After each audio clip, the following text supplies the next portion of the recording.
Good morning, Ademola and Claire. Here's the morning news.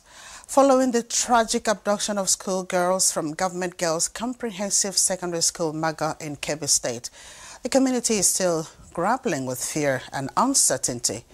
The attack, which also claimed the life of the school's vice principal, has left deep emotional scars on residents, especially parents of the abducted students, who now cling to hope for their safe return.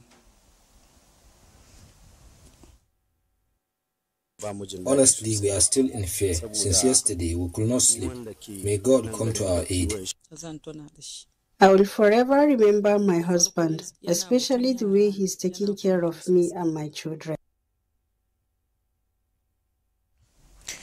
President Bola Tinubu has asked Vice President Kashim Shettima to visit Kebbi State on Wednesday to sympathize with the state government and assure parents and guardians of the kidnapped schoolgirls that the government will ensure their quick release.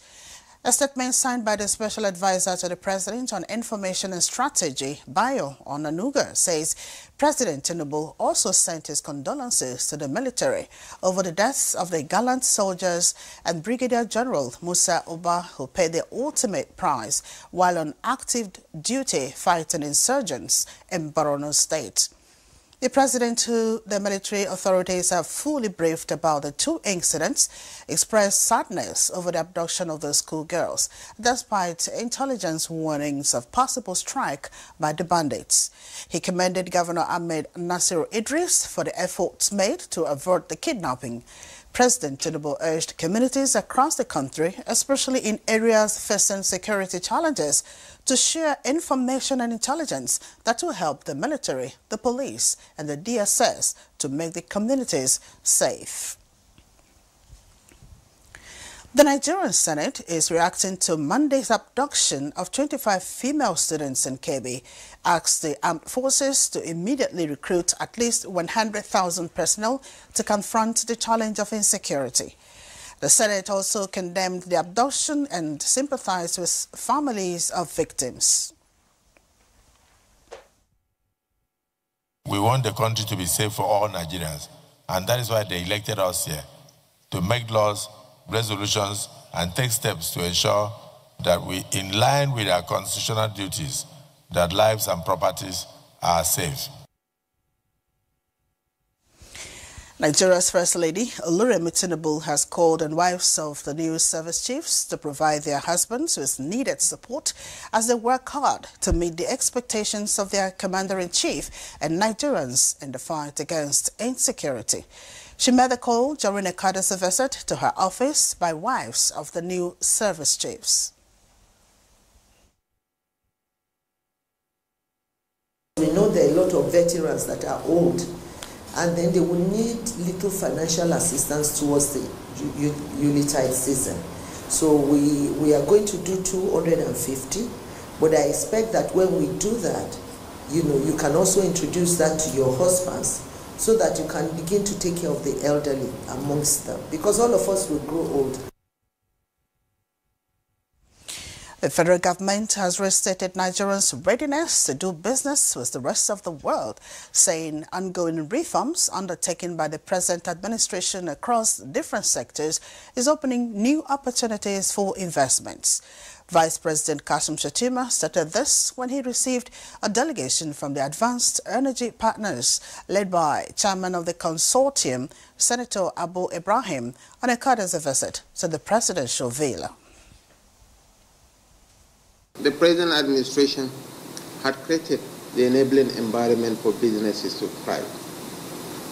All the bureaucratic bottlenecks, the opaqueness that tends to define our petroleum industry has been eliminated. President Bola Tinubu will depart Abuja this Wednesday for a two-nation visit to Johannesburg, South Africa, and Luanda, Angola. A statement signed by the Special Advisor to the President on Information and Strategy, Bayo Onanuga, noticed that President Tinubu's first stop is Johannesburg, where he will attend the 20th summit of the G20 leaders. After the summit, he will proceed to Angola for the AU-EU summit. President Cyril Ramaphosa, the South African leader, who also serves as the current president of the G20 group, invited his Nigerian counterpart to participate in this year's edition. President Luiz Inácio Lula da Silva of Brazil had, during his presidency of the group in 2024, equally invited President Tinubu to Rio de Janeiro.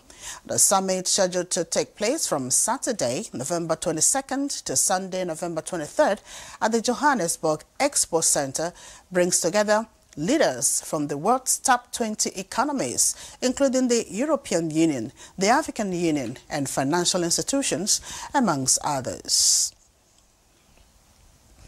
The battle for the control of the leadership of the People's Democratic Party, PDP, took a disturbing dimension on Tuesday as two factions of the National Working Committee clashed. Timothy Yusuf reports that it was a chaotic situation that was later brought under control by security operatives. We are willing to lay down our lives to protect our office, to protect our democracy, to protect our mandate. Our chairman has given explanation. We are not just here to cause trouble or this is our own place. And a bill seeking to reduce the age limit to 30 years for aspirants seeking election into the Senate and office of Governor of a state has passed second reading in the House of Representatives. The Constitution Alteration Bill, sponsored by Representative Martins Essin, received overwhelming support in a voice vote on the floor. A member of this House at 25 years spends 2 terms in the House of Representatives. He will be 33 years and he will still not be qualified to go to the Senate or to become a governor. So I think that this Honorable House should look into it. Those are the highlights of the news at this time. Good morning, Nigeria continues.